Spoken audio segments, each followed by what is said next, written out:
Banyak orang berbicara lantang tentang Paulus dan hukum Taurat, tapi sedikit yang benar-benar memahami konteks sejarahnya.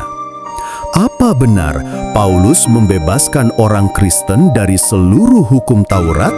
Atau ada makna yang lebih dalam yang sering disalahpahami? Saatnya kita bongkar sejarahnya dengan jujur.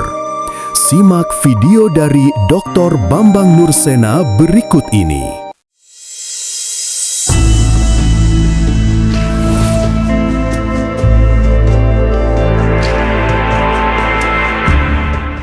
Sekali, ya, karena Paulus sama sekali tidak pernah mengambil keputusan untuk membebaskan orang Kristen dari hukum Taurat.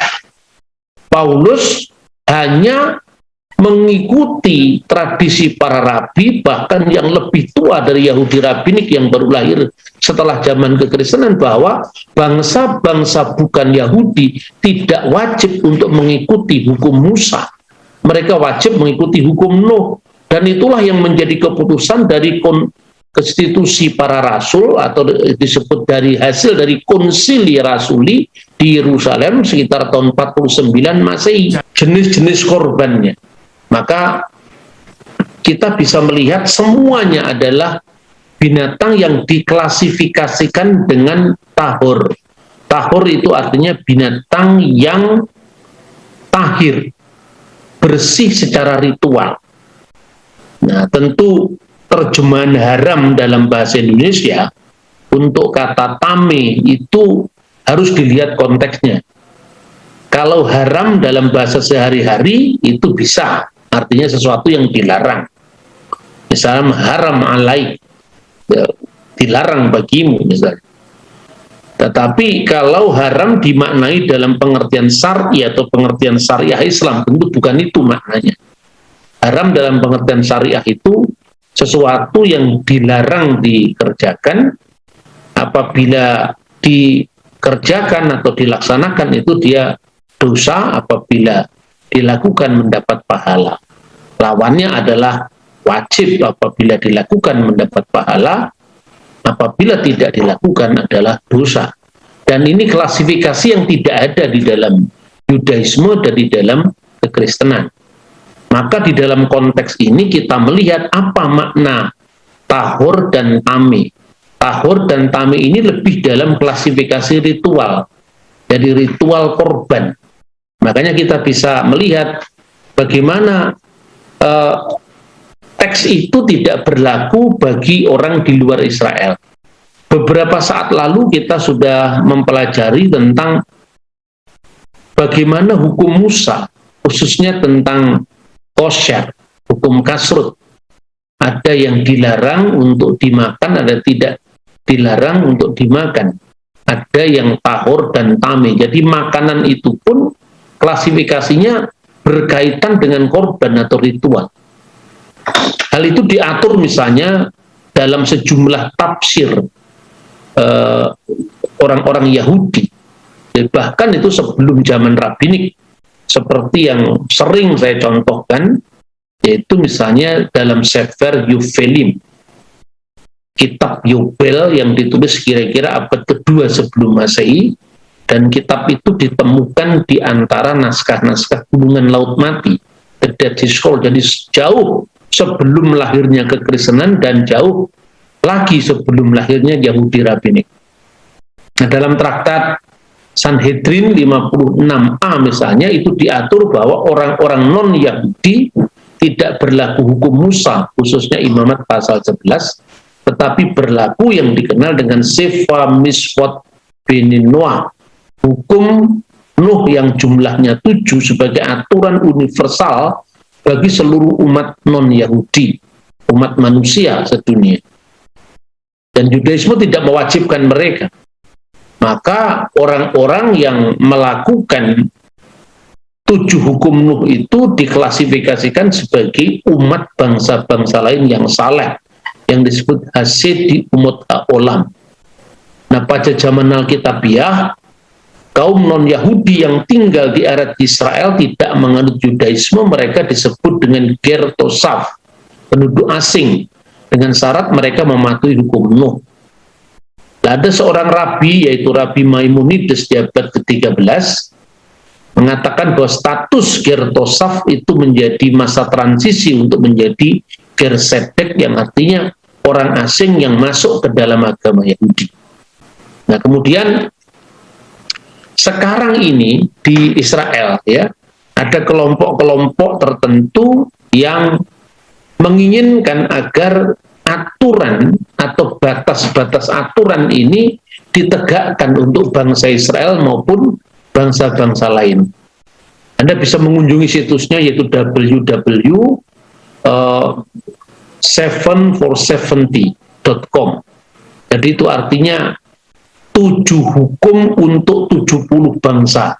Dan yang disebut 70 bangsa itu adalah bangsa-bangsa menurut catatan kitab Kejadian, yaitu putra-putra Nuh. Nah, ini cukup menarik. Di Amerika gerakan ini juga dilakukan oleh beberapa rabi Yahudi, dan menariknya banyak orang-orang Kristen yang menolak gerakan ini, tetapi pihak Vatikan memahami, pihak Katolik menerima konsepnya, tapi tidak menerima belum menerima bagaimana pelaksanaannya. Sebab tentang 7 hukum Nuh itu semuanya ada di dalam sejarah dan dalam kitab suci. Misalnya penyelenggaraan mahkamah yang adil, dinin, itu diserahkan bagi bangsa-bangsa bukan Yahudi, tapi penyelenggaraannya bagaimana? Kemudian penyembahan berhala, larangan penyembahan berhala, Abu Dazara. Siapa yang menilai bahwa misalnya Trinitas itu bukan monoteisme atau monoteisme, itu yang masih menjadi perdebatan. Sehingga prinsip hukum ini bisa diterima oleh gereja Katolik, tetapi dalam hukum acara itu belum bisa disepakati. Nah, kemudian menista Tuhan. Apa ukurannya menista Tuhan? Kristus sendiri dihukum mati pada masa pemerintahan Pontius Pilatus.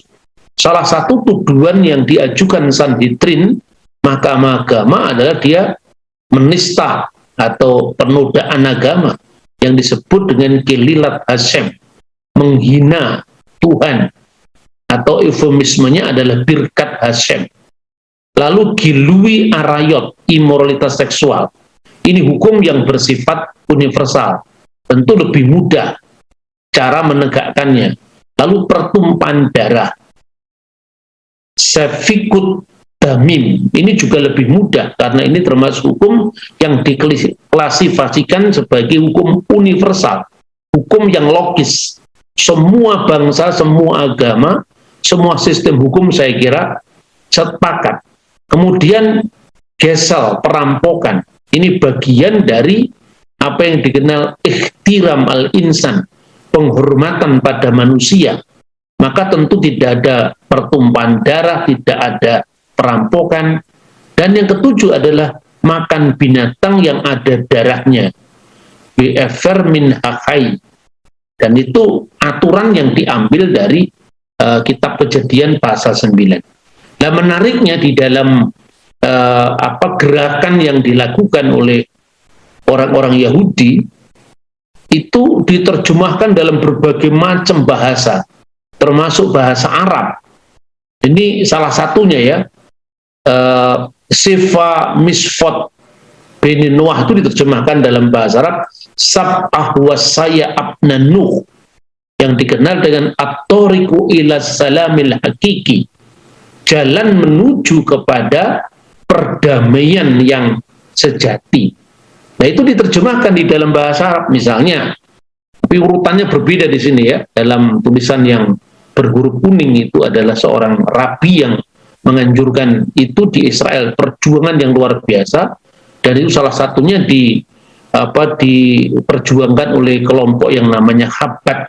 Misalnya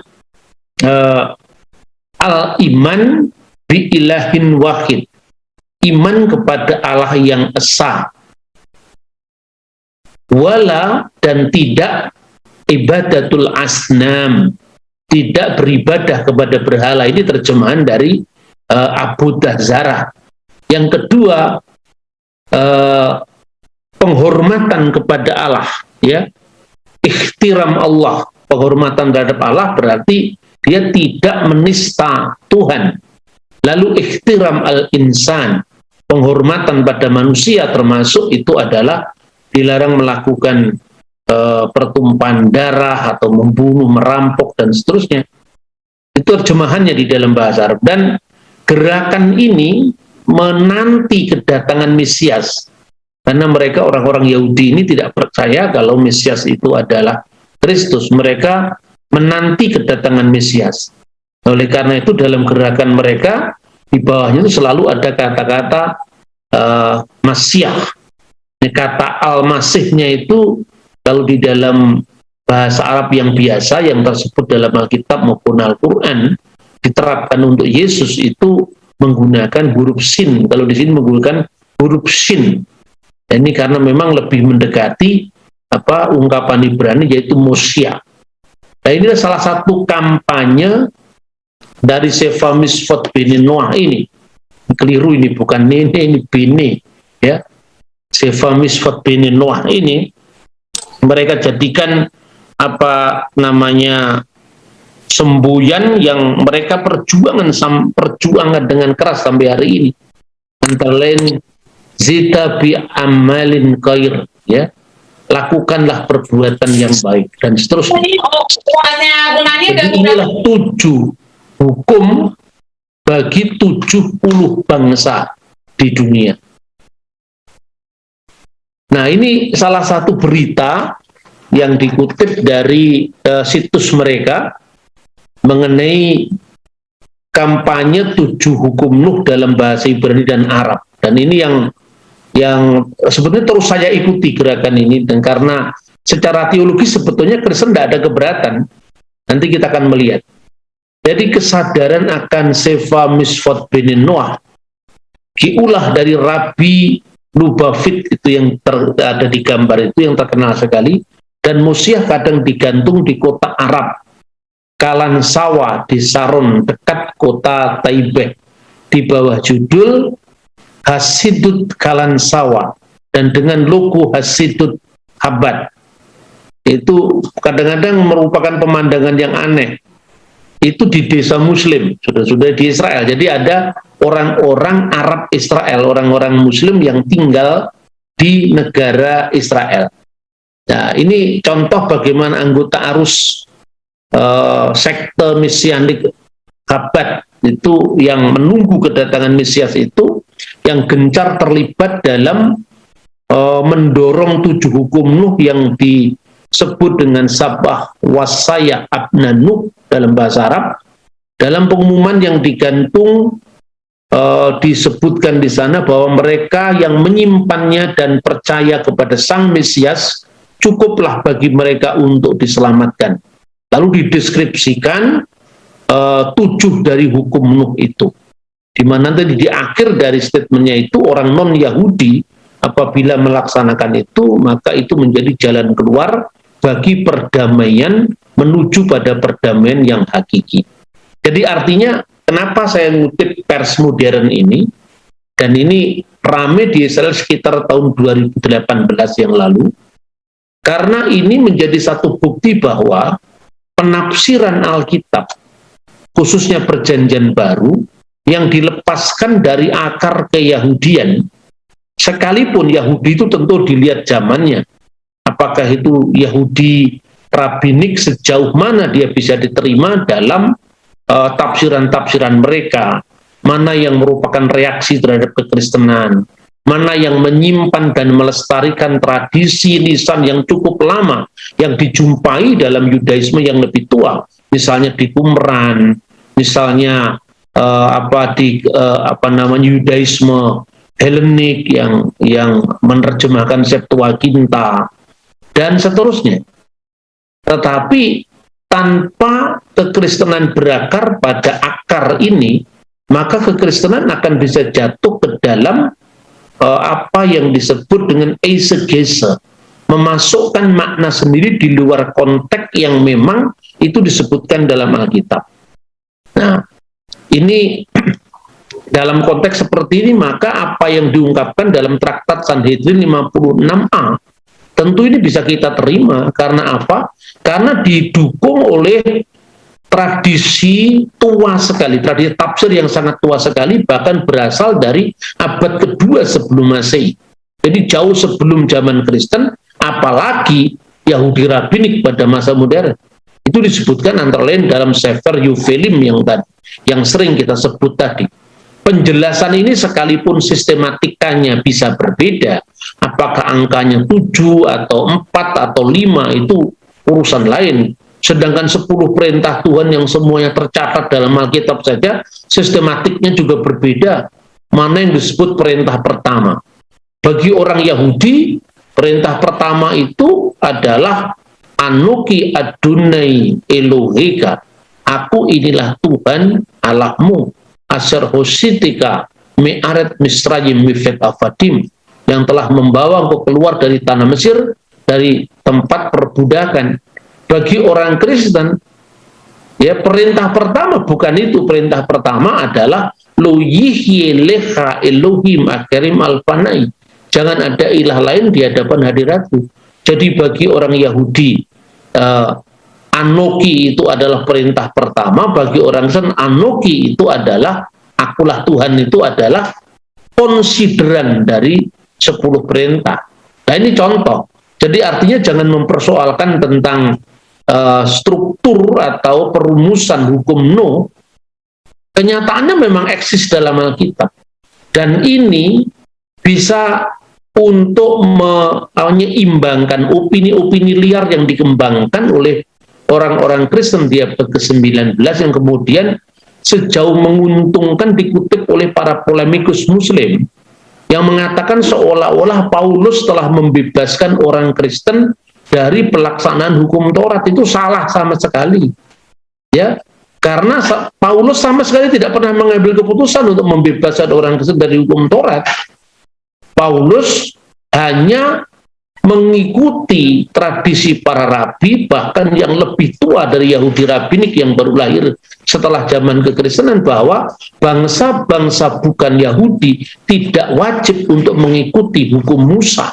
Mereka wajib mengikuti hukum Nuh, dan itulah yang menjadi keputusan dari konstitusi para rasul, atau disebut dari hasil dari konsili rasuli di Yerusalem sekitar tahun 49 Masehi, bahwa orang-orang Kristen yang berlatar belakang bukan Yahudi itu hanya ditetapkan ini, tetapi kamu harus menjauhkan diri dari makanan yang dipersembahkan kepada berhala. Ini menyangkut apa? Menyangkut abodah darah dan kelilat Hasem. Dan dari darah, ya, dari pertumpahan darah, dari daging binatang yang mati dicekik, ya, binatang yang masih bernyawa tadi, ada darahnya, dari percabulan, ya. Ketika kamu menjaga dirimu dari hal-hal ini, itu baik, tetaplah teguh dalam Tuhan kita. Itu adalah ungkapan di dalam Kisah Rasul pasal 15 ayat 29. Jadi tidak pernah ada Paulus membebaskan orang Kristen Yahudi dari hukum Taurat. Yang dibebaskan adalah, dan memang sejak dulu dan sampai sekarang bebas, itu orang bukan Yahudi. Maka dalam Alkitab ada rasul bagi orang-orang yang bersunat dan rasul bagi orang-orang yang tidak bersunat. Rasul bagi orang-orang yang bersunat itu ya seperti Yakobus misalnya, tetap memberlakukan sunat kepada orang Kristen berlatar belakang Yahudi, tetap memelihara kosher bagi orang Kristen bukan Yahudi. Tetapi bagi orang Kristen bukan Yahudi tidak pernah ada dibebaskan, memang sejak dulu memang sudah bebas, sampai sekarang pun bebas. Ini yang perlu disampaikan. Bahkan menurut ensiklopedia Yahudi, Jewish Encyclopedia, di sana ada pengakuan bagi Kisah Rasul pasal 15 ayat 20 dan 29 adalah hukum Nuh. Artinya apa? Orang Yahudi yang paling ekstrim menolak kekristenan pun mengakui bahwa Kisah Rasul pasal 15 ayat 20 dan 29 itu sejalan dengan hukum Nuh dalam perumusan rabi-rabi mereka. Ini saya kopikan halaman dari ensiklopedia Yahudi, ya, Jewish Encyclopedia, yang berbicara setelah dia menguraikan hukum Sinai, kemudian diuraikan tentang 7 hukum Nuh. Nah, ini jelas sekali bahwa orang Kristen tidak mengarang-arang. Jadi kalau dikatakan misalnya apa buktinya Paulus melanggar Taurat, itu Paulus melarang sunat lah. Yang dilarang sunat itu Titus loh. Titus memang orang bukan Yahudi. Sejak kapan orang bukan Yahudi diwajibkan sunat? Nggak ada kewajiban untuk itu. Lihat hukum Nuh, nggak ada. Tapi Timotius menyunatkan Timotius karena Timotius orang Yahudi, ibunya orang Yahudi. Jadi harus ada gerakan yang terus-menerus kita sampaikan menjawab fitnah bahwa gereja adalah ciptaan Paulus. Kita tunjukkan semua by data, tidak sekedar halusinasi atau apa namanya ungkapan-ungkapan yang sifatnya hanya apa kira-kira atau apa ya sekedar lamunan yang tidak memiliki bukti historis. Nah, saya berikan contoh. Jadi kalau orang Yahudi itu korbannya adalah domba dan sapi, maka orang non-Yahudi korbannya salah satunya unta dan babi. Dan itu diakui dalam misalnya contohnya ya, ini adalah prasasti Bileam bin Beor. Dalam Alkitab ya disebutkan bahwa Bileam ini kajian kita minggu lalu telah diubah kutuknya menjadi berkat bagi Israel. Bahkan dari mulut Bileam bin Beor itu ada nubuatan tentang Mesias yang akan muncul dari Yehuda misalnya. Tetapi ungkapan-ungkapan tentang Bileam bin Beor itu ditemukan ternyata dalam prasasti Dera'ala. Dan prasasti itu benar membenarkan kitab suci bahwa Bileam adalah seorang pelihat. Dan kata pelihat itu dalam bahasa Ibrani ro'eh.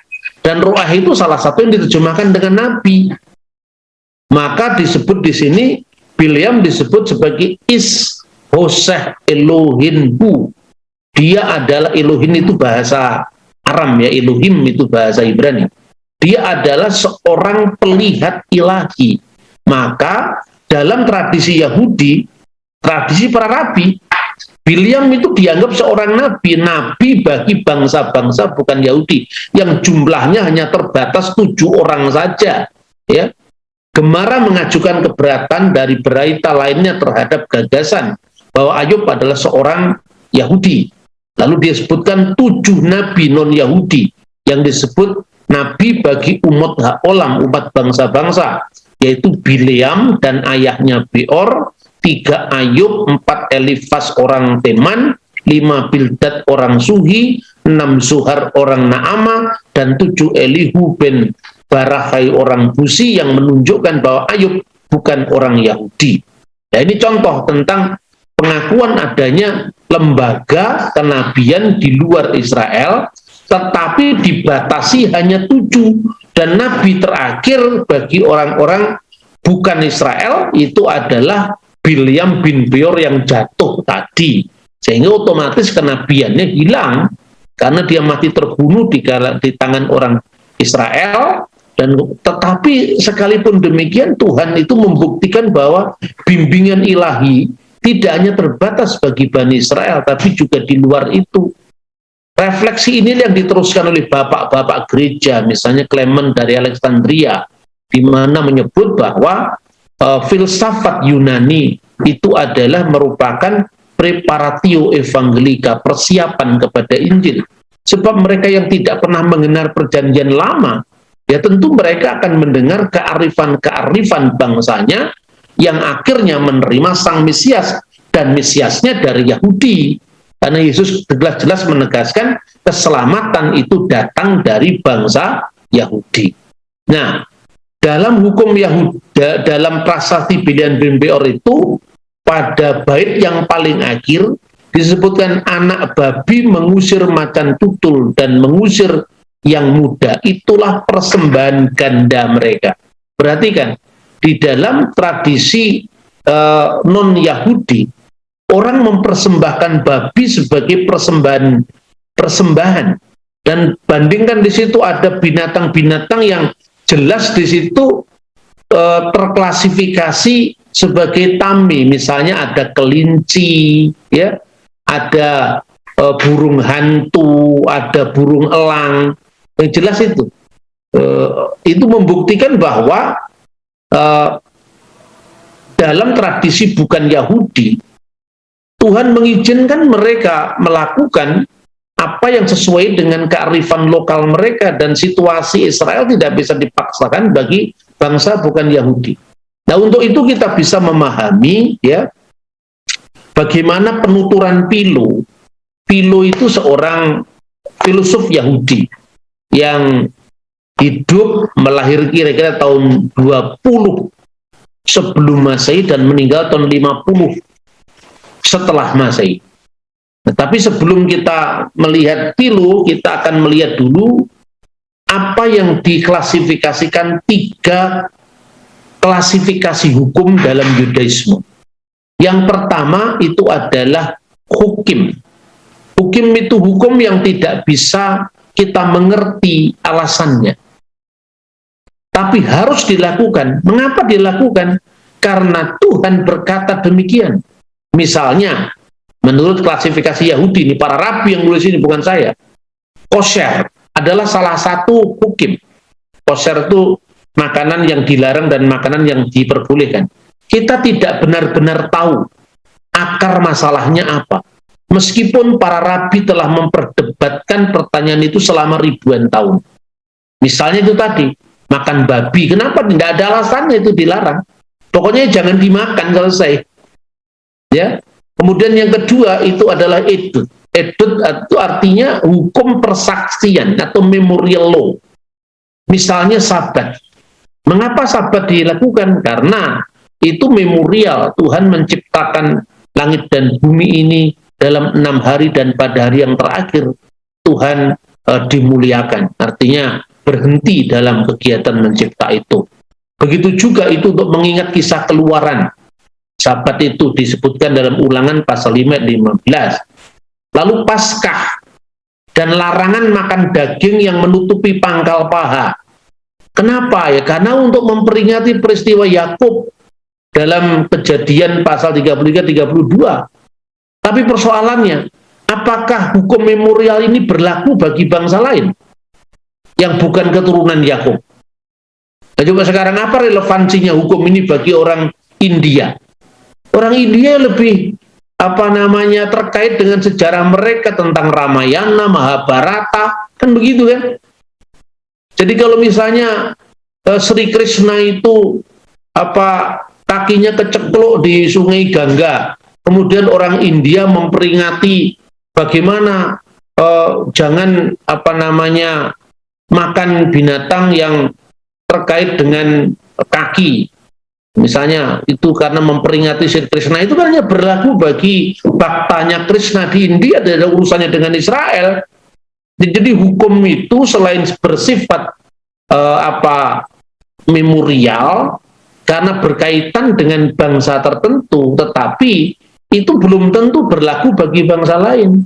Bagi orang Indonesia, kita memiliki tradisi memasang janur kuning. Nah, janur kuning itu kan budaya kita yang ada di Pulau Kelapa, artinya nyiur melambai. Di negara Arab kan nggak ada itu yang namanya nyiur melambai, tidak ada.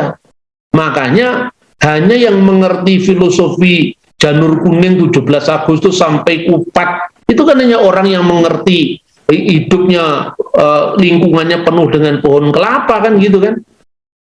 Ketika Kiai Ibrahim Tunggul Wulung sebelum perjamuan kudus di gereja Jawa, seorang harus memakan kupat. Nah, ini kontekstual kan. Kupat itu artinya apa? Kata Kiai Tunggul Wulung, ngaku lepat. Jadi sebelum kamu mengaku salah, mengampuni saudara-saudaramu, kamu jangan mengambil perjamuan suci tubuh dan darah Kristus ini. Bagi orang Jawa pada zamannya, pada abad ke-19, itu sangat sangat mantap diingatkan dengan simbol kupat itu ngaku lepat misalnya. Itu yang dilakukan oleh Kiai Tunggul Wulung, Kiai Sadrak misalnya. Dan ini tentu simbol seperti ini ya hanya dipahami sebagai edutnya orang Jawa, Kristen Jawa kan itu kan. Kemudian dilarang memasak daging dengan susu induknya misalnya. Nah itu sebetulnya konteksnya apa? Sehingga bangsa Israel itu diberikan hukum itu karena waktu itu orang-orang Kanaan itu menyembah kesuburan. Maka memasak daging bersama susunya itu dilakukan oleh bangsa-bangsa tetangga yang menyembah berhala.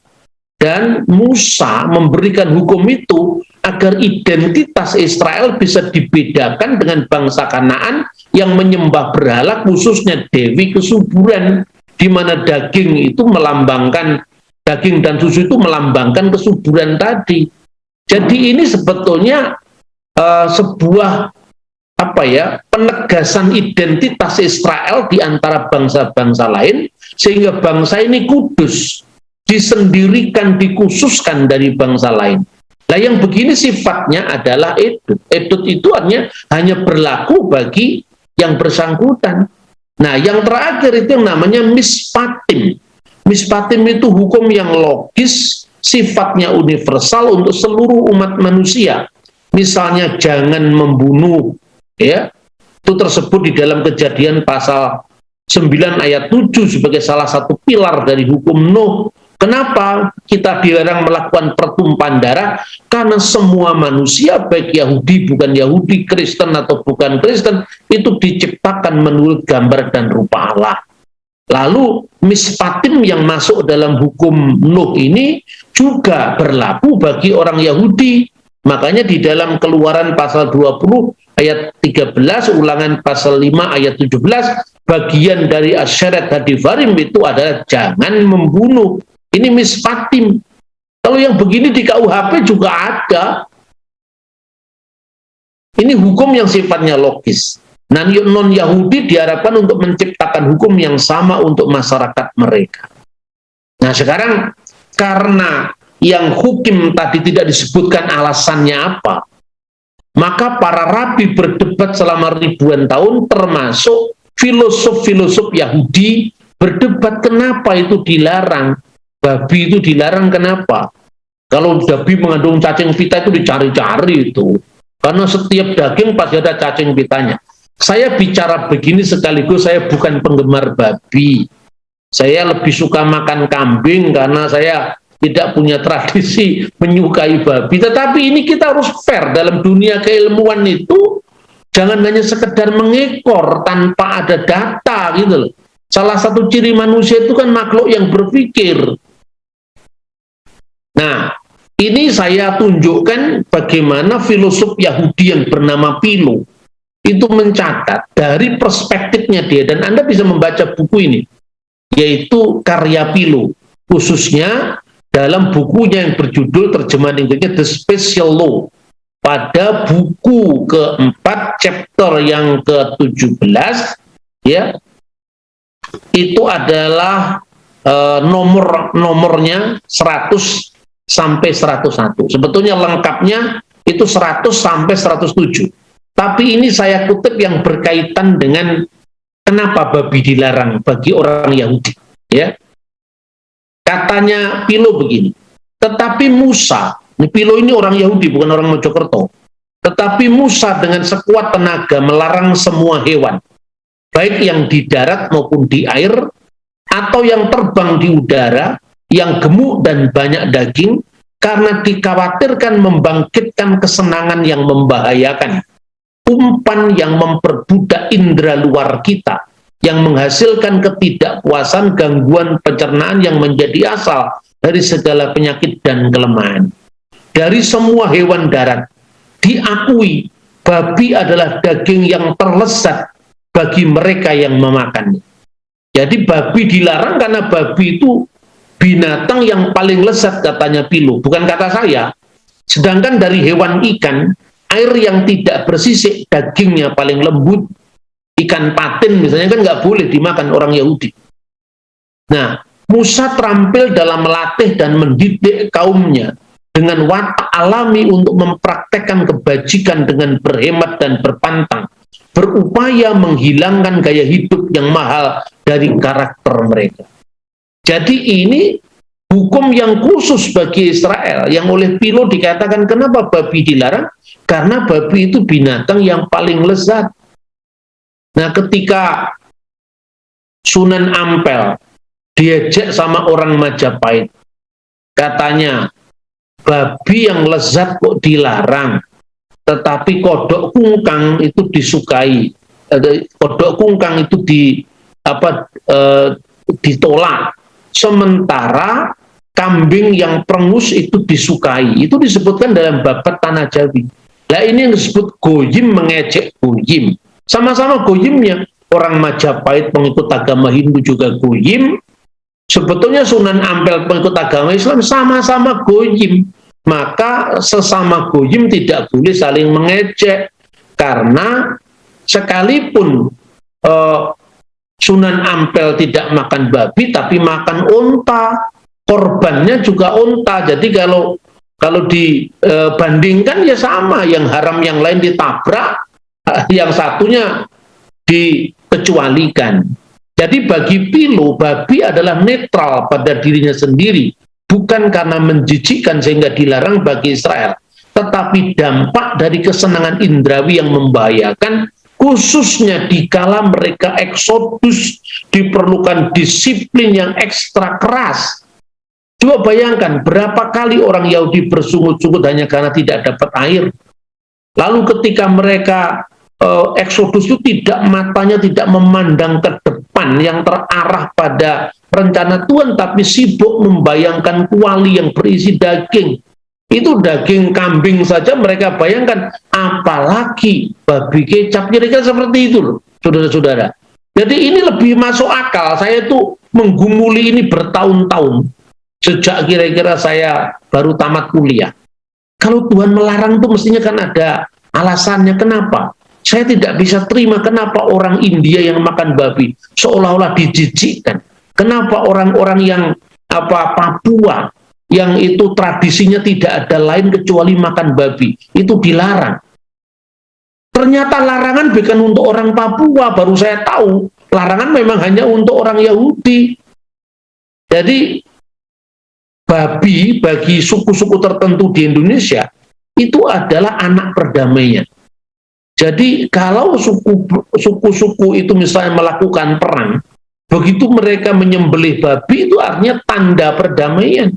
Jadi babi itu simbol perdamaian dalam ritual korban bangsa-bangsa bukan Yahudi. Nah, makanya konteks tentang larangan babi itu lebih masuk akal kalau dipahami. Kalau menurut hukum Yahudi, hukimnya itu kemudian dijelaskan. Nah, salah satu, ini bukan Philo tapi orang lain lagi yang mencari jawabannya begini. Babi itu dilarang karena anaknya sangat banyak. Padahal banyaknya anak yang dilahirkan oleh satu induk babi itu menyebabkan sulitnya menentukan mana yang sulung. Nah, di dalam konteks korban yang disebutkan dalam kitab Taurat, semua anak yang sulung dari Israel, kalbe korbe Yisrael mi Adam, semua anak yang sulung dari Israel dari manusia ad-behemah sampai binatang, li yihyu ani Adonai, itu kepunyaanku, demikian firman Tuhan. Nah, kalau babi satu kali beranak anaknya 17, lalu mana yang sulit sekali, mana yang bekor, mana yang sulung. Itulah sebabnya kemungkinan karena itu. Tetapi yang saya jadikan rujukan itu Philo, seorang filosof Yahudi yang sangat terkenal, dan itu memang lebih masuk akal saya bahwa babi dilarang itu adalah menjadi sebuah umpan yang bisa memperbudak indera mereka ketika mereka di tengah-tengah masa perjuangan. Kemudian saudara-saudara, kalau di dalam ritus korban bangsa bukan Yahudi bisa dicontohkan, seperti tadi Bilyam bin Beor, di mana anak-anak babi dianggap salah satu persembahan ganda bagi korban. Dan itu disebutkan binatang kelinci, burung hantu, yang semua klasifikasinya tame dalam Imamat pasal 11. Tetapi toh Bilyam bin Beor memberkati orang Israel. Meskipun pada akhirnya Bilyam itu jatuh sebagai nabi umat olam, tetapi artinya bahwa kearifan bangsa-bangsa lain itu diterima oleh Tuhan menjadi juru bicaranya dalam menentukan siapa Israel. Sehingga lewat Bilyam yang akhirnya jatuh itu sebagai nabi bangsa-bangsa bukan Yahudi, itu bisa memberkati Israel. Artinya apa? Toh dia diakui bahwa dia adalah pernah menjadi juru bicara Tuhan untuk bangsa bukan Yahudi, gitu kira-kira. Lalu suku Arfak, itu suku di Papua, dan banyak suku lain mengorbankan babi sebagai anak perdamaian antar kubu yang bersengketa. Dan di sana tidak ada binatang lain kecuali babi, satu-satunya binatang penting selama berabad-abad. Anda pergi ke Nias. Saya datang ke Nias Barat. Itu disambut oleh Pak Bupati dengan menyembelih babi muda. Sekalipun saya tidak suka makan babi karena saya hormatnya kepada tuan rumah, ya saya ngicipi sedikit.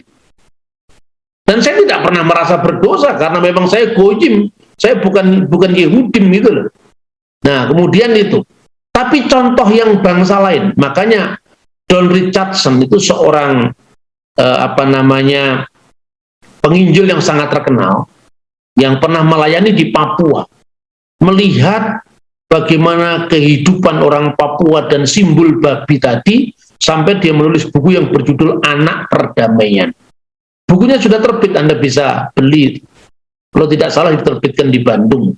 Penerbit di Bandung yang terkenal.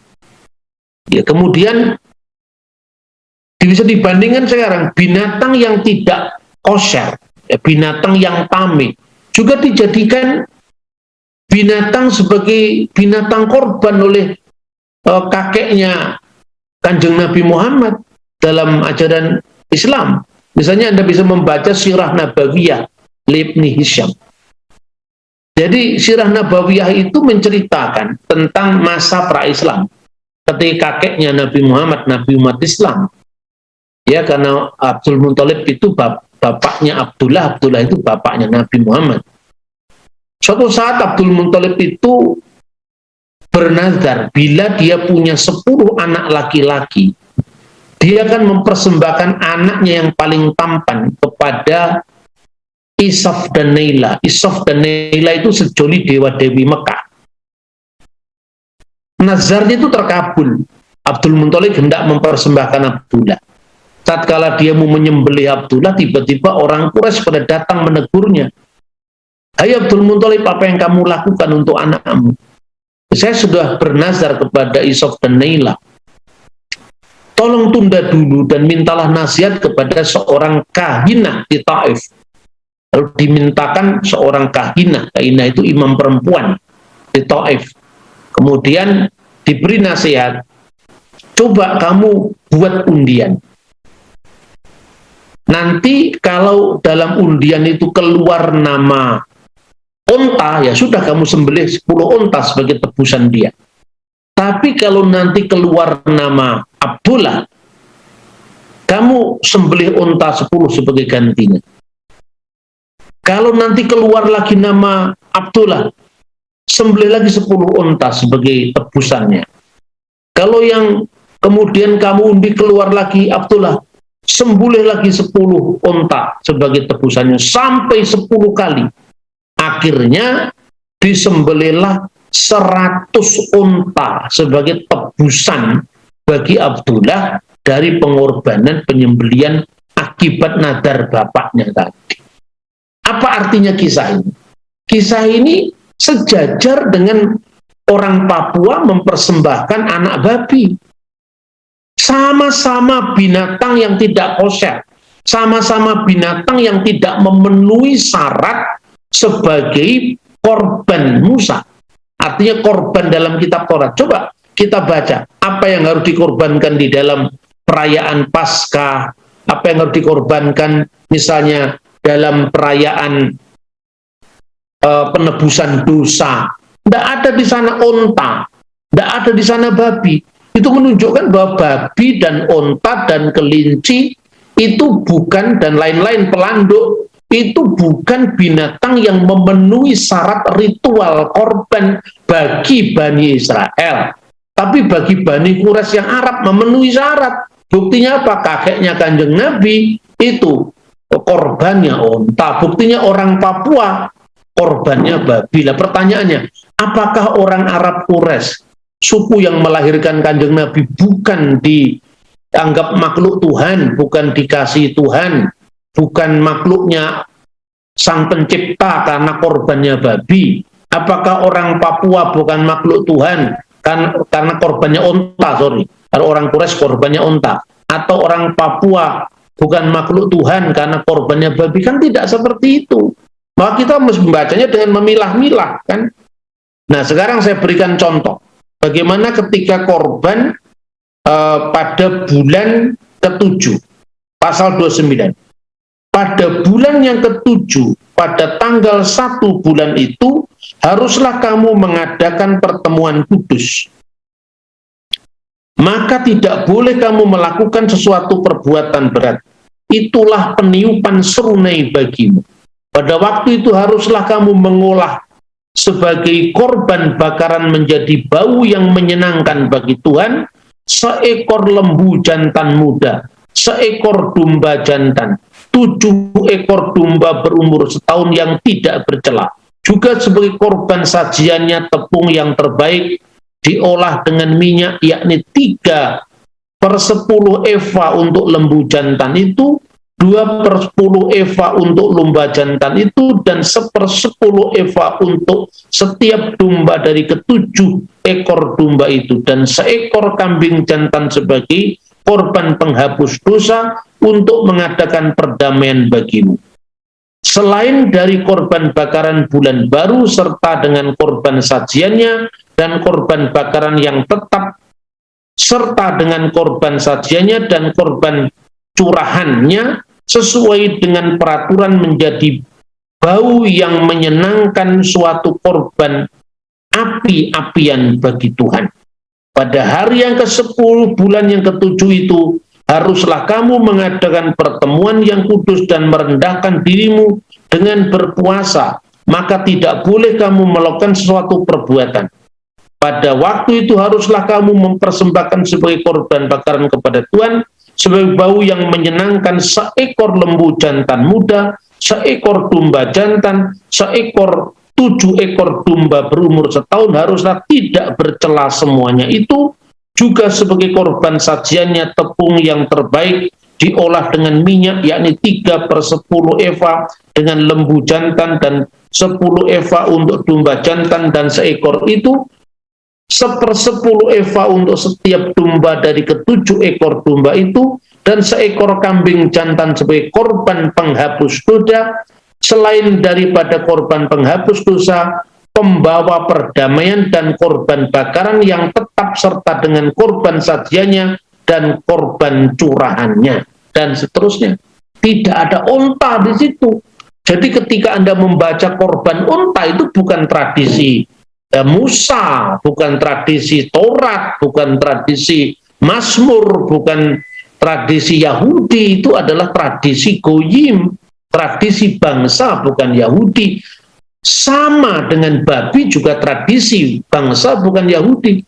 Tetapi dari babi, makhluk Tuhan yang paling enak itu dimakan, itu dijadikan satu-satunya korban perdamaian bagi orang Papua yang adalah juga makhluk Tuhan, orang Arab yang punya keturunan Abdul Muthalib punya anak namanya Abdullah. Nama Abdullah kemudian ngantos lumuripun Kanjeng Nabi Muhammad Shallallahu Alaihi Wasallam. Semua itu adalah makhluk Tuhan. Jadi artinya salah kalau kita membenci para pemakan babi di Bali, para pemakan babi di Papua. Ingatlah kamu juga makan onta, sama-sama tidak kosher menurut hukum Musa. Jadi inilah inti daripada gerakan 7 hukum Nuh bagi 70 bangsa-bangsa di dunia.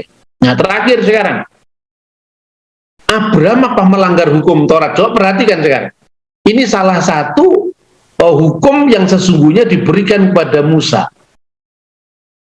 Lo tefasel gedi behalef imo. Janganlah kau masak anak kambing dalam susu induknya.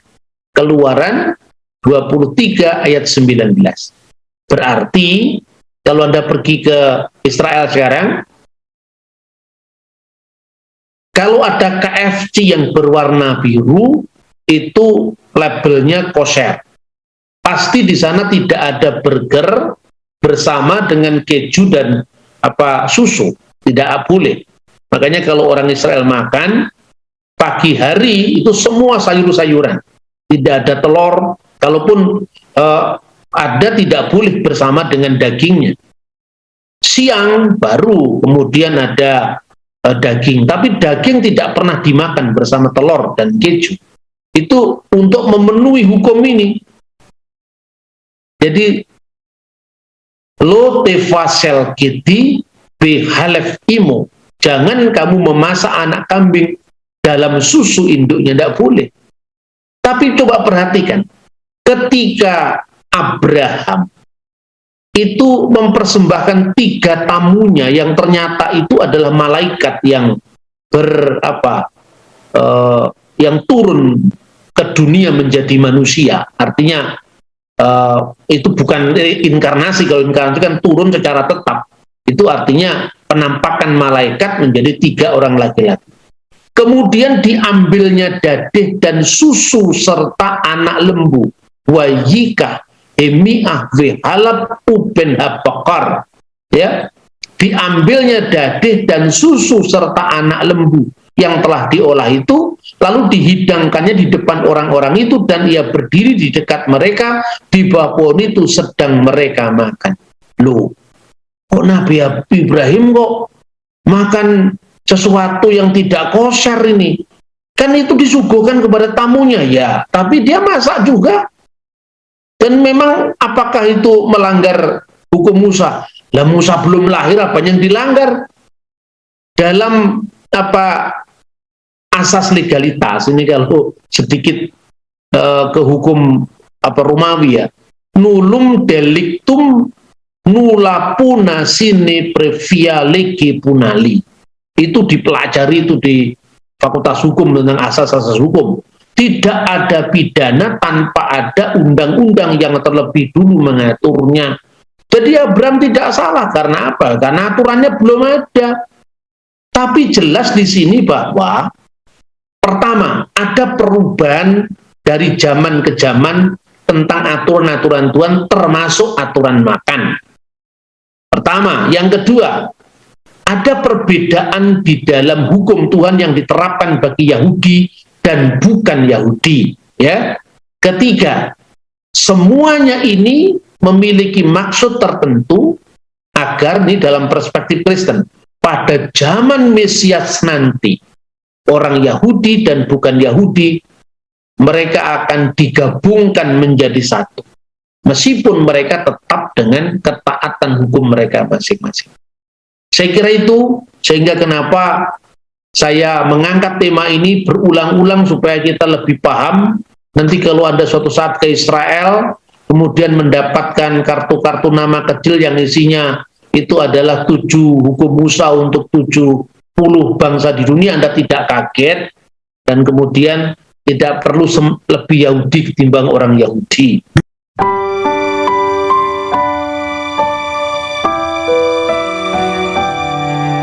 Dalam perjalanan panjang sejarah kekristenan, tidak ada topik yang lebih sering diperdebatkan selain hubungan antara hukum Taurat dan kasih karunia. Dan di tengah perdebatan itu, nama Paulus selalu muncul sebagai tokoh kunci. Sebagian orang berkata bahwa Paulus membebaskan orang Kristen dari seluruh hukum Taurat. Yang lain mengatakan Paulus tidak pernah bermaksud begitu, dan sisanya berada dalam kebingungan teologis yang tak kunjung berakhir. Hari ini, mari kita gali inti dari pertanyaan besar itu. Apakah Paulus benar-benar membebaskan orang Kristen dari hukum Taurat? Latar sejarah. Siapa Paulus dan apa yang ia hadapi? Untuk memahami ajaran Paulus, kita harus kembali ke abad pertama, ke dunia Yahudi yang hidup di bawah dua tekanan besar, yaitu kekuasaan Roma dan ketaatan keras kepada hukum Taurat. Paulus bukan orang sembarangan. Ia seorang Farisi, golongan Yahudi paling ketat dalam hal Taurat. Ia dididik langsung oleh Gamaliel, salah satu rabi paling dihormati. Artinya, Paulus bukan hanya tahu hukum, ia hidup dan bernafas di dalamnya. Tetapi, semuanya berubah ketika ia bertemu Yesus di jalan menuju Damsyik. Pengalaman ini membalikkan seluruh struktur pemahamannya. Dan sejak hari itu, Paulus tidak lagi sekedar memandang Taurat sebagai hukum yang harus ditegakkan dengan usaha manusia, melainkan sebagai sesuatu yang menunjuk kepada Kristus. Apa yang Paulus katakan tentang Taurat? Disinilah perdebatan dimulai. Paulus menulis, "Sebab kamu tidak berada di bawah hukum Taurat, tetapi di bawah kasih karunia." Roma 6 ayat 14. Banyak yang membaca ayat ini dan langsung menyimpulkan, berarti Paulus membuang Taurat. Tetapi, apakah benar demikian? Paulus sebenarnya tidak pernah mengatakan bahwa Taurat itu jahat. Dalam Roma 7 ayat 12, ia menulis, "Jadi, hukum Taurat itu kudus, dan perintah itu kudus, benar, dan baik." Paulus tidak menyerang Taurat. Yang ia serang adalah pandangan keliru bahwa manusia bisa diselamatkan melalui Taurat. Peran Taurat menurut Paulus. Paulus melihat Taurat seperti cermin. Cermin tidak menghapus noda. Cermin hanya menunjukkan bahwa noda itu ada. Dalam Galatia 3 ayat 24, Paulus berkata bahwa Taurat adalah penuntun. Dalam bahasa Yunani, paidagogos, seorang penjaga yang menuntun anak kecil sampai ia bertemu gurunya. Dan siapakah guru itu? Kristus. Jadi, Taurat memiliki fungsi penting, menunjukkan dosa, menuntun manusia ke Kristus, membuat manusia sadar bahwa ia memerlukan penyelamat. Tetapi, Taurat tidak pernah dimaksudkan sebagai jalan keselamatan. Apa artinya tidak lagi di bawah Taurat? Ketika Paulus berkata bahwa orang percaya tidak berada di bawah Taurat, ia berbicara tentang sistem keselamatan, bukan tentang menghapus moralitas. Menurut Paulus, ada dua cara hidup. Di bawah hukum Taurat, keselamatan bergantung pada perbuatan, manusia harus memenuhi semua syarat hukum, kegagalan satu poin berarti gagal semuanya. Di bawah kasih karunia, keselamatan dianugerahkan oleh iman kepada Kristus, bukan berdasarkan prestasi manusia. Roh Kudus memberi kuasa untuk hidup benar. Paulus tidak membebaskan orang Kristen dari kehidupan yang kudus. Ia membebaskan mereka dari sistem hukum sebagai jalan menuju keselamatan. Paulus dan persoalan sunat. Salah satu isu terbesar pada masa Paulus adalah sunat. Banyak orang Yahudi percaya bahwa seseorang tidak bisa diselamatkan tanpa disunat. Paulus dengan keras menolak pemahaman ini, terutama dalam surat Galatia. Menurut Paulus, sunat tidak diperlukan untuk keselamatan, karena keselamatan adalah melalui iman. Tetapi, ia tidak melarang sunat sebagai tradisi kultural Yahudi. Ini sangat penting. Paulus tidak membuang tradisi Yahudi. Ia hanya menolak menjadikan tradisi itu syarat keselamatan. Taurat moral, Taurat ritual, Taurat sipil. Banyak kesalahpahaman terjadi karena orang mencampur semuanya. Taurat memiliki 3 kategori besar. 1. Hukum moral, misalnya 10 perintah Allah. 2. Hukum ritual atau keimaman, kurban, hari raya, kemah suci. 3. Hukum sipil Israel, aturan masyarakat zaman Musa. Paulus mengajarkan bahwa hukum ritual tergenapi dalam Kristus tidak lagi wajib. Hukum sipil berlaku khusus untuk bangsa Israel, bukan gereja. Hukum moral tetap berlaku, tetapi digenapi melalui Roh Kudus, bukan paksaan huruf. Jadi, Paulus tidak menghapus hukum moral. Ia memindahkan dasar ketaatan dari ketakutan menjadi kasih dan Roh Kudus.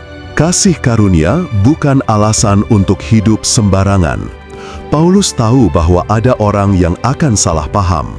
Karena itu, ia menulis, "Bolehkah kita berbuat dosa karena kita tidak berada di bawah hukum tetapi di bawah kasih karunia? Sekali-kali tidak." Roma 6 ayat 15. Kasih karunia bukan izin untuk hidup sembarangan. Kasih karunia adalah kuasa untuk hidup lebih kudus dari sebelumnya. Taurat berkata, "Jangan berzina." Tetapi Yesus berkata, "Siapa yang memandang dengan nafsu sudah berzina." Kasih karunia menaikkan standar, bukan menurunkan. Hubungan Taurat dengan iman menurut Paulus. Paulus tidak pernah berkata bahwa Taurat tidak penting. Ia berkata bahwa Taurat memiliki fungsi, tetapi bukan dasar keselamatan. Menurut Paulus, kita diselamatkan oleh iman. Kita dibenarkan oleh Kristus. Kita dipimpin oleh Roh Kudus. Dan karena itu, kita menggenapi kehendak Allah, bukan melalui huruf, tetapi melalui roh. Roma 8 ayat 4 menjelaskan inti ajaran Paulus, supaya tuntutan hukum Taurat digenapi di dalam kita, yang hidup menurut roh, bukan menurut daging. Taurat tidak dibuang. Taurat digerakkan dari luar ke dalam hati. Jadi, apa kesimpulannya? Apakah Paulus membebaskan orang Kristen dari hukum Taurat? Jawabannya ya dan tidak. Ya, Paulus membebaskan orang Kristen dari Taurat sebagai syarat keselamatan, ritual-ritual keimaman yang digenapi oleh Kristus, hukum sivil Israel yang tidak relevan untuk gereja. Tidak, Paulus tidak membebaskan orang Kristen dari hidup suci, moralitas, ketaatan kepada Allah, prinsip Taurat yang digenapi oleh Roh Kudus. Paulus tidak membuang hukum, ia memindahkan pusatnya ke Kristus. Paulus ingin kita memahami ini, bahwa keselamatan bukanlah hadiah untuk orang yang sempurna, tetapi anugerah bagi orang yang percaya. Taurat menunjukkan dosa, Kristus menghapus dosa, Roh Kudus memberi kuasa untuk hidup benar. Kita tidak lagi berjalan dengan beban hukum yang tak mungkin dipenuhi, tetapi dengan kasih karunia yang memampukan.